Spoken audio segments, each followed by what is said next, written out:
அனைவருக்கும் வணக்கம். பரபரப்பான நகர வாழ்வில் நிற்பதற்கும் கூட நேரமில்லாமல் நாம் ஓடிக்கொண்டிருக்கிறோம். எதற்காக? நம்முடைய இளைய தலைமுறையை பாதுகாக்கவும் நமக்கான வாழ்வியல் ஆதாரத்திற்காகவும் தான். சிறிதாவது சிந்தித்து பார்த்தோமா? எதற்காக இந்த ஓட்டம்? ஏன் இந்த ஓட்டம்? இதனை சிந்திப்பதற்கும் நேரமில்லாமல் தானே ஓடுகின்றோம்.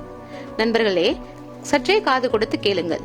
இந்த ஓட்டத்தை ஏன் நாம் நமக்காகவும் நம் ஆரோக்கியத்திற்காகவும் நம் குழந்தைகளுக்காகவும் ஓடக்கூடாது? 350 வாரங்களுக்கும் மேலாக பல பயனுள்ள மரங்களை நட்டு இயற்கை வளத்தை காப்பதற்காகவும் சுத்தமான சுகாதாரமான காற்றை சுவாசிப்பதற்காகவும் இதற்கும் மேலாக நம் இளைய தலைமுறையினருக்கும் இதன் முக்கியத்துவத்தை அறிய வைத்து அவர்களை பங்கு பெறச் செய்து அவர்கள் வாழ்வை வளமாக்கவும் பாடுபடும் நம்முடைய MSS குழு நடத்த போகும் மராத்தன் ஓட்டத்தில் ஏன் நாம் ஓடக்கூடாது? சிந்தியுங்கள். நம்மால் முடிந்த ஒரு சிறு முயற்சி, நமக்காகவும் நம் தலைமுறைகளுக்காக நாமே பங்கு பெற்று மரம் வளர்ப்பின் விழிப்புணர்வை நம் சென்னை மாநகரமெங்கும் பரப்புவோம்.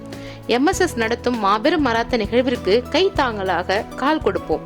இந்த இயற்கைக்கான ஓட்டம் திக்கெங்கிலும் பரவ உங்களுடைய ஆதரவு எங்களோடு தொடர ஆகஸ்ட் 25 நடைபெறும் MSS மராத்தன் ஓட்டத்தில் பங்கு பெற்று ஆத்ம திருப்தியுடன் இயற்கையை பாதுகாக்க நாம் அனைவரும் உறுதி கொள்வோம். நன்றி.